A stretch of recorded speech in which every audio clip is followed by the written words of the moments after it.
You think saying goodbye to someone toxic is about cutting them off. But what you're really doing is cutting the cord that kept you tied to a version of yourself you no longer recognize. The version of you that tolerated too much. The version that stayed quiet to avoid conflict. The version that kept trying to be enough for someone who made you feel like you never were. You're not walking away from them. You're walking back to yourself. You're peeling off the layers of confusion and self-doubt and guilt they wrapped around you. You're remembering who you were before they made you feel like love had to hurt, because toxic people don't just take your time or energy. They take your mirror. They distort your reflection. They make you question what's real and what's not. One minute they're kind, the next they're ice. One moment they lift you up, and in the next breath they break you down. And you keep holding on, thinking if you just love them better, if you just say the right words, if you just stay patient long enough, they'll stop. But they don't stop. Because what they're doing works for them. It gives them power. It keeps you confused. It keeps you stuck in a loop where you're constantly adjusting. While they never change, you start blaming yourself. You say, maybe I'm too emotional. Maybe I overreacted. Maybe I need to work harder on this. But deep down, your intuition knows. You know it's not supposed to feel this way. You know that real connection doesn't leave you feeling anxious. That real love doesn't make you question your worth.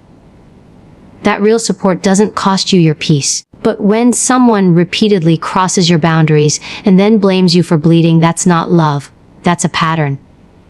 And that pattern keeps repeating as long as you stay quiet. As long as you keep the door open. Saying goodbye is terrifying, especially when you've built part of your identity around fixing the unfixable. You stayed because you saw their potential. You stayed because you wanted to help. You stayed because the highs felt so good you convinced yourself they were real. But potential means nothing without action. You can't keep paying full price for people who only show up halfway. You can't keep betting your future on someone who's addicted to the chaos of the present.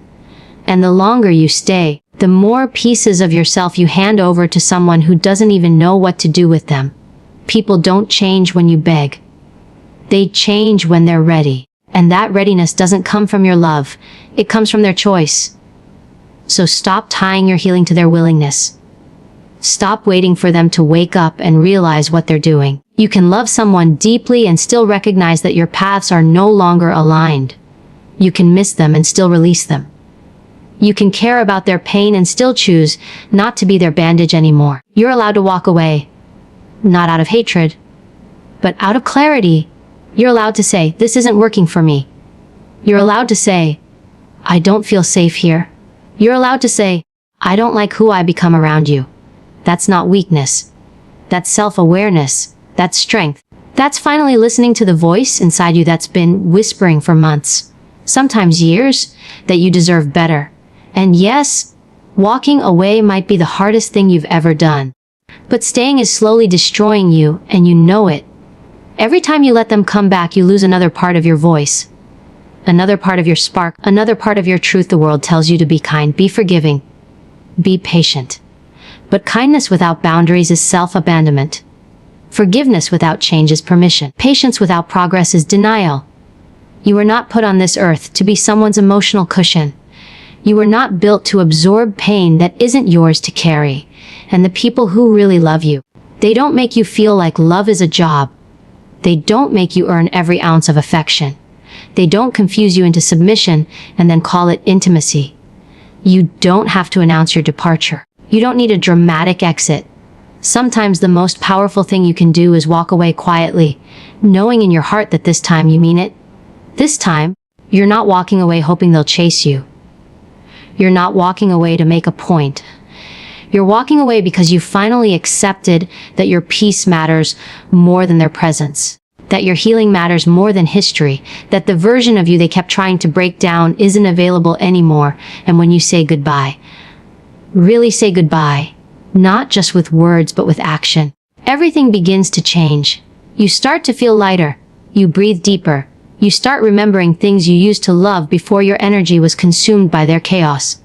You start hearing your own thoughts again. You laugh without watching for their reaction. You speak without editing yourself. That's not loneliness. That's freedom. That's you returning to your own frequency. That's you reclaiming your time, your mind, your soul. That's you walking back to the strongest version of yourself you almost forgot existed. Toxic doesn't always show up as loud. It doesn't always scream in your face or throw things across the room. Sometimes toxic shows up as quiet disrespect, as passive-aggressive comments wrapped in sarcasm, as subtle control disguised as concern. And because it doesn't look like abuse, you don't call it abuse. You just call it how they are. You say they're difficult, or emotional, or intense, and you start adjusting. You change your tone. You soften your truth. You prepare yourself mentally every time you have to speak. What started as a single compromise becomes a pattern of self-erasure, and it doesn't happen all at once. That's the most dangerous part. It's slow. It's calculated. It's invisible to the outside world.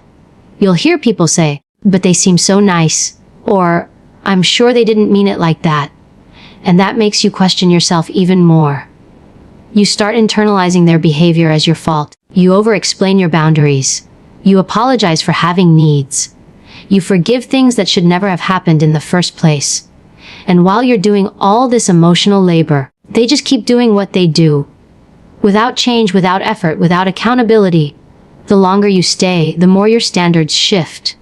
What once would have been a hard no now gets rationalized. You say things like, "They were just having a bad day," or "Maybe I was being too sensitive."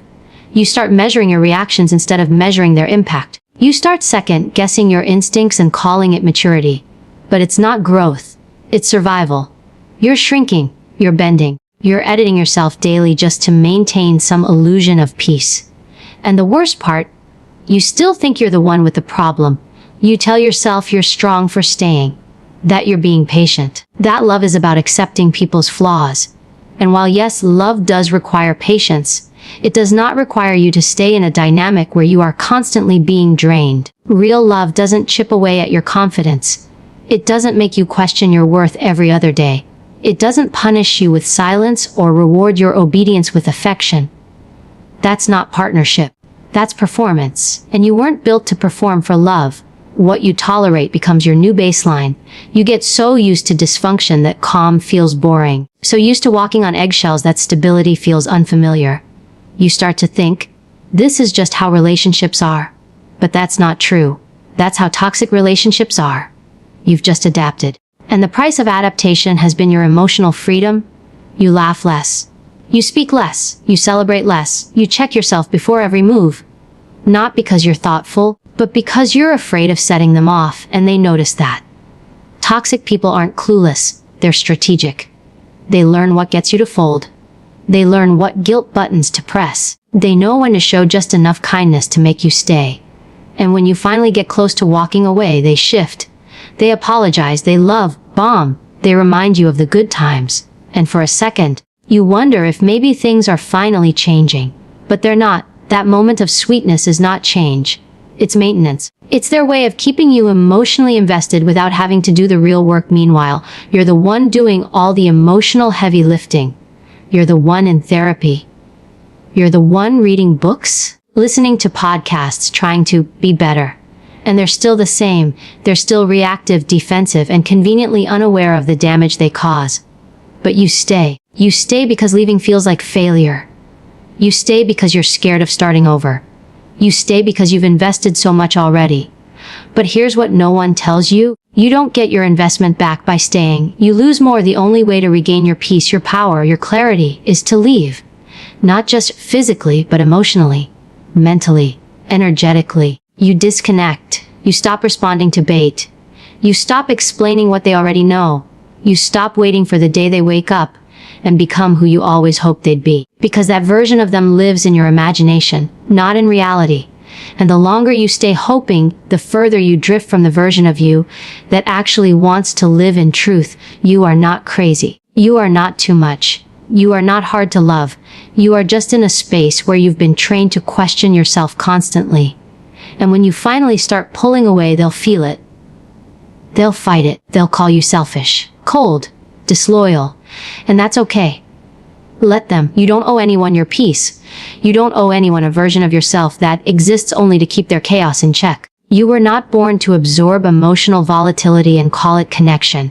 So if you've felt that slow erosion, if you've noticed your baseline has shifted, if you're starting to feel like the best parts of you are buried under anxiety and confusion, it's time. Not time to argue, not time to debate, not time to explain, time to leave, quietly, firmly, fully. You won't recognize how much you were tolerating until you're out of it. And when you are, you'll feel it instantly. The silence will be healing. The stillness will be strange. But that's the detox. That's your nervous system recalibrating. That's you remembering what peace feels like. Strength is not measured by how much pain you can endure. That's a myth we were fed early. That you're strong if you can keep taking hits and keep getting back up. That loyalty means staying even when staying is eating you alive. That love means being the one who forgives first, bends first, apologizes first, just to keep the peace.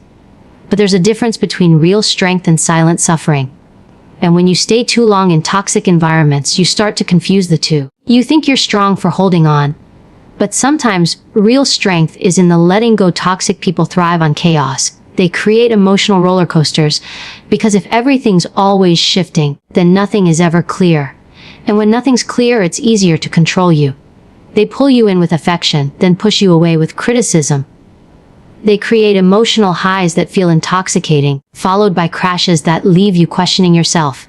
And then, when you finally gather the courage to speak up, they flip it, accusing you of overreacting, being dramatic, being cold. It's a cycle. And if you're not careful, you'll spend years in it. Years calling it love. Years thinking it's your job to be the calm one in the storm. But you were not built to carry emotional chaos on your back just to prove you care.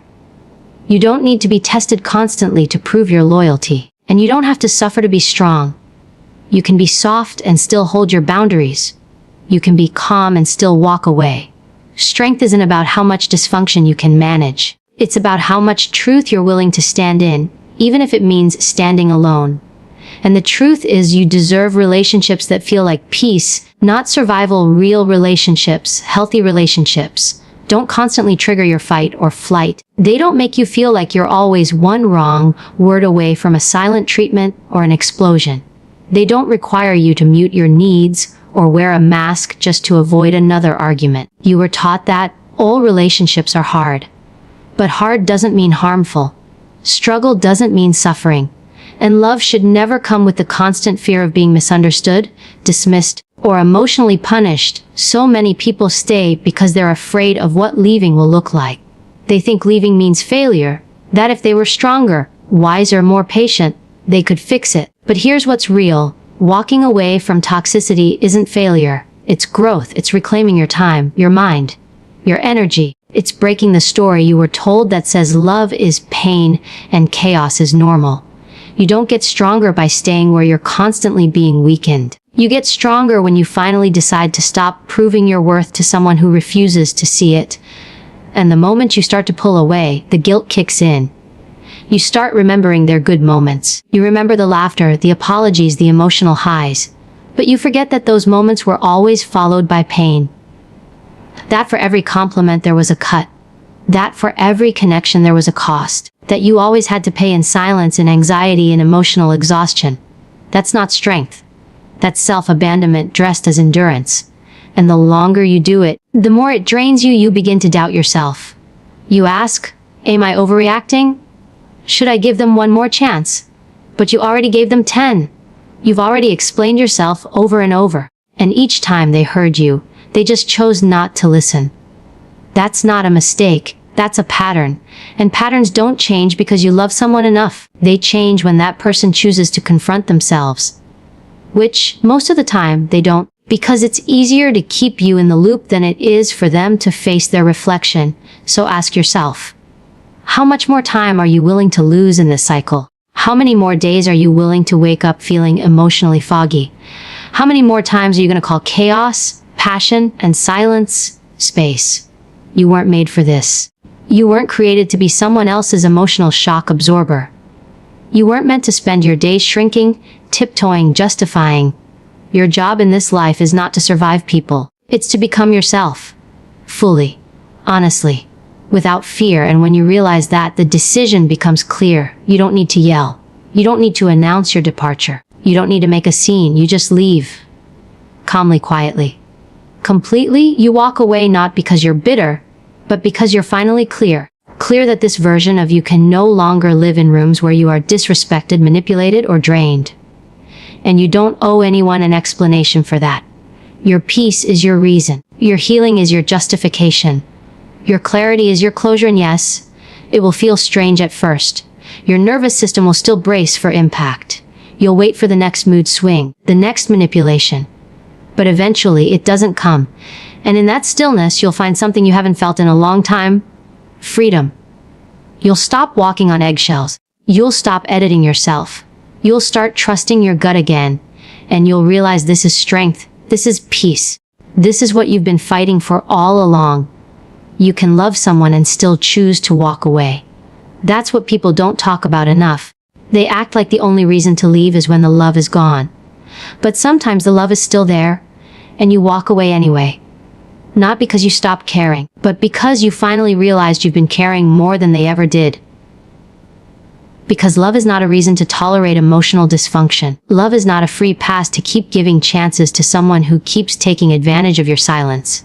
And love without respect will drain you before it ever fills you.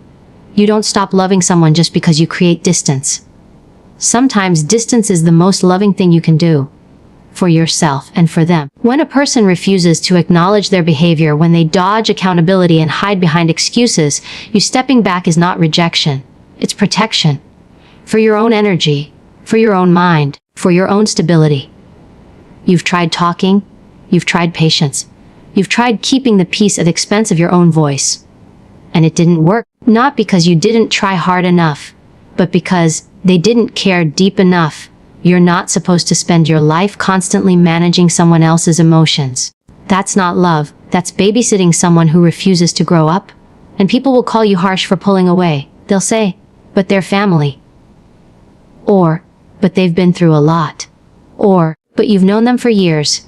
As if history alone is a reason to keep suffering. But shared time does not equal shared values. Shared blood does not equal shared respect. And just because someone has access to you doesn't mean they have a right to your peace. You can say, I care about you, but I care about myself too. You can say, I hope you heal, but I won't be there to watch you hurt me while you figure it out. You can say, I love you, but this space is not healthy, and I'm no longer sacrificing my peace for it. That's not cruel. That's clarity. That's maturity. That's emotional intelligence. Love without limits isn't noble. It's self-neglect. And if you keep handing out unlimited access to someone who continuously disrespects your boundaries, you're not being loving. You're being used. To toxic people feed off your inability to separate emotion from obligation. They know you'll stay because you care. They know you'll give them another chance because you hope they'll change. And they know you're afraid of being labeled the bad guy. But emotional maturity means knowing how to love someone from a distance without feeling guilty. It means understanding that just because you feel something deeply doesn't mean you have to act on it. That your emotional response does not have to be your action plan. You don't owe access to anyone who repeatedly makes you feel small. You don't owe updates. You don't owe explanations. You don't owe your presence. Love can exist in silence. You can hope the best for someone and still never let them back in. You can forgive without reconnecting. Forgiveness is internal. Reconnection is earned. And if they've shown you who they are repeatedly, believe them. Believe them the first time. Believe them after the apology with no changed behavior. Believe them when their words say sorry, but their actions say comfort in chaos. People who truly love you protect your energy. They don't drain it. They don't twist your emotions. They don't expect you to suffer so they can feel supported. They hold space for your truth. They honor your limits. They meet you where you are without making you feel guilty for not bending. And when you meet someone who does that, you'll realize how unhealthy your old dynamics were. You'll see how low the bar was. You'll see how much you normalized emotional labor that wasn't yours to carry. You don't have to hate someone to let them go. Sometimes the relationship has simply expired. Sometimes the dynamic has shifted too far. Sometimes the person they've become is not someone you can safely or peacefully be around. And that doesn't mean you're heartless. It means you've outgrown the dysfunction. It means you've finally chosen yourself in a world that keeps asking you to prove your loyalty by suffering. So yes, it might hurt. You'll miss them at times. You'll remember the good moments. You'll wonder if things could have been different. But then you'll remember the heaviness, the anxiety, the way you kept second-guessing yourself, the way you had to rehearse what to say, how to say it, when to say it. That wasn't peace. That wasn't safety. That wasn't love rooted in security. It was a performance. And now, you're done performing, you're choosing alignment over attachment. You're choosing peace over people pleasing. You're choosing clarity over chaos. And in doing so, you're rewriting the story of how love is supposed to feel. Love is not supposed to make you sick. It's not supposed to make you silent. It's not supposed to make you scared. Real love creates space for you to breathe, not shrink. For you to speak, not walk on eggshells. For you to grow, not justify your basic needs. And when you reach that understanding, you don't explain your boundaries, you enforce them. You don't chase people to keep them close, you let them walk. You don't tolerate toxicity out of loyalty. You stay loyal to yourself first. That's not cold. That's healing. That's what saying goodbye to toxic people really means. You love them. You release them. And you refuse to keep abandoning yourself in the name of love. You tell yourself, maybe this time it will be different. You keep hoping. You keep showing up. You keep thinking that if you're just more patient, more understanding, more forgiving, they'll eventually change. You wait for the shift. You wait for them to realize what they're doing. You believe that if you love them enough, if you support them enough, if you're consistent enough, they'll finally treat you the way you deserve. But while you're waiting for them to change, you're losing yourself, you're losing the sound of your own voice because you've been silencing it just to keep the peace. You're losing your boundaries because every time they cross the line, you convince yourself it's not worth the fight. You're losing your energy because you're constantly managing their mood, their needs, their chaos. You start tiptoeing around their behavior instead of calling it what it is. You become so focused on fixing things that you forget things shouldn't be this broken in the first place. You convince yourself that things are getting better just because there was a single good day. That's the illusion toxic people create. They give you just enough to keep you hooked. A kind word, a rare apology, a few hours of normalcy. And because you've been so starved for it, you take that drop of peace and try to build a future from it. You hold on to potential like it's proof. You tell yourself, they're trying, but you know better. You've seen the cycle repeat too many times. You've watched apologies fade into the same behavior. You've stayed through the promises and lived through the pattern. And at some point, you have to ask yourself, how much more of your life are you willing to give away to someone else's potential? They're not confused. They're comfortable. They know you'll stay. They know you'll forgive. They know you'll keep adjusting because you're the one doing the emotional labor. They don't have to change because you keep changing for them. And that's what keeps the cycle alive. You give more. They give nothing. You explain yourself. They deflect. You cry. They minimize. And then you blame yourself for being too emotional, too dramatic, too much. But it's not you. It's the dynamic you're trapped in. And the longer you stay, the more you normalize it. You begin to think love looks like emotional whiplash. You start confusing stability with boredom because you've been living in a state of survival. And survival is not where love thrives, it's where identity dies. You start thinking relationships are supposed to hurt. That if you're not suffering, it must not be deep. But love is not supposed to be a constant fight. It's not supposed to make you feel like you're always failing. And it's not supposed to feel like you're holding the relationship together with your bare hands. At some point, you have to stop hoping for who they could become and accept who they are. Accept that their refusal to change is a choice. Accept that your willingness to suffer for it doesn't make you loyal. It makes you lost. And the moment you truly accept that everything shifts, you stop waiting for better. You stop begging for clarity. You stop chasing someone who's only been consistent in making you doubt yourself. You stop trying to save someone who doesn't even want to be saved. You're not cold for walking away. You're not cruel for giving up. You're courageous. You're finally choosing truth over fantasy. You're finally choosing peace over chaos. And yes, it will hurt. You will grieve the version of them you saw in your mind. You will grieve the hope that kept you going. But grief is temporary. Staying in dysfunction is not. Staying keeps you stuck. Grieving gets you free. When you stop waiting for them to change, you begin to change. You reclaim your time. You reclaim your standards. You remember who you were before they made you feel like love had to be earned through struggle. You learn that not everyone deserves a front row seat in your life. You learn that not everyone you love gets to stay. And that lesson is hard, but it's necessary. Because the most painful kind of heartbreak isn't losing someone. It's losing yourself while trying to keep them. You are allowed to outgrow people. You are allowed to say, I love you, but this doesn't work for me anymore. You are allowed to say, I see who you are, and I refuse to keep pretending that's enough. You're allowed to walk away, not out of anger, but out of respect for yourself. Because if they were really going to change, they would have done it the last time you cried, the last time you broke, the last time you begged. They're not waiting for a better version of you. They're waiting to see how much more of yourself you're willing to give up. Stop waiting for them to wake up. You are the one who needs to wake up. Wake up to your worth. Wake up to the fact that love shouldn't hurt.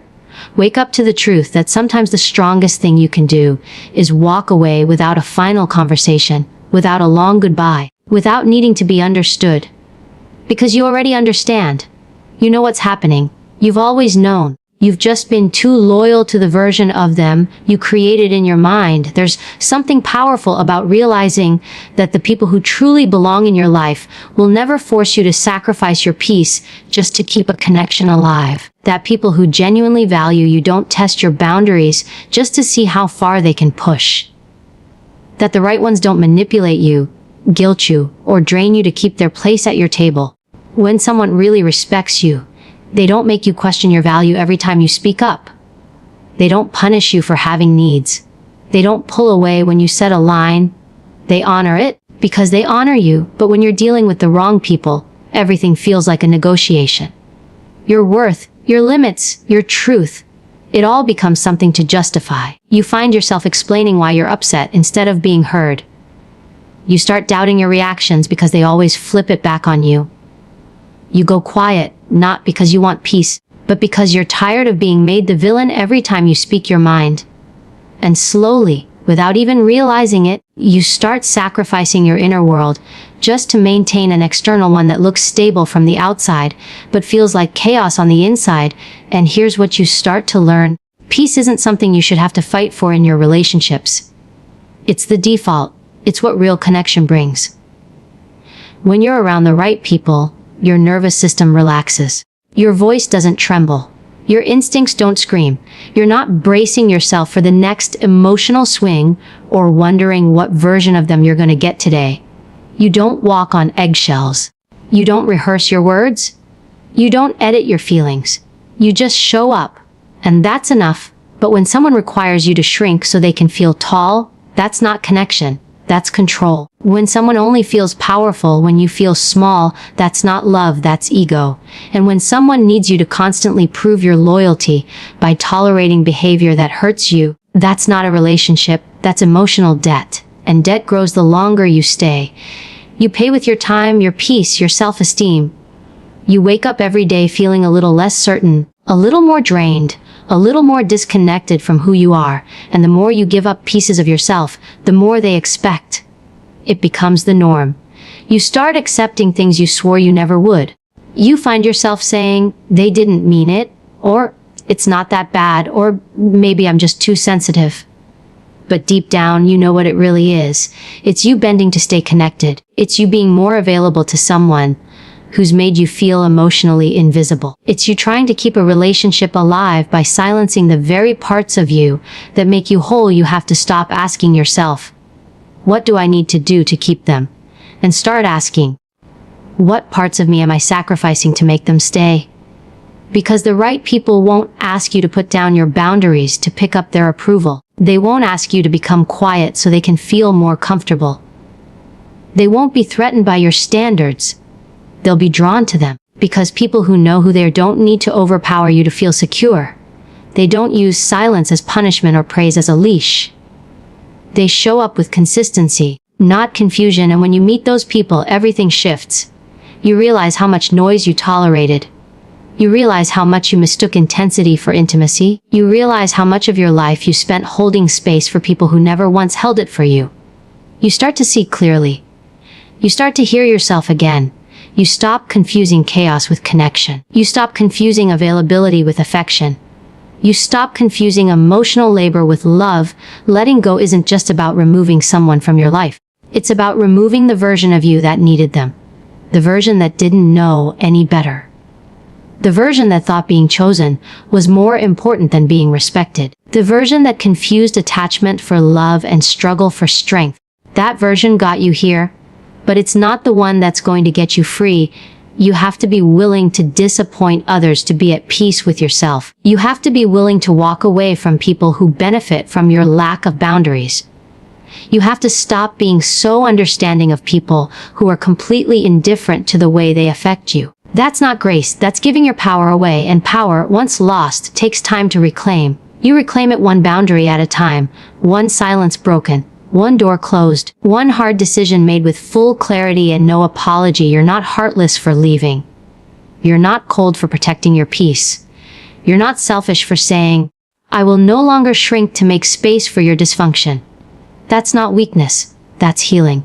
That's transformation. That's what it means to finally choose yourself in a world that keeps asking you to choose everyone else first.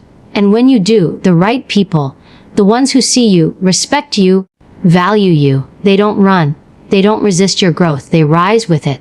Because real connection doesn't require you to lose yourself. It invites you to become more of who you are.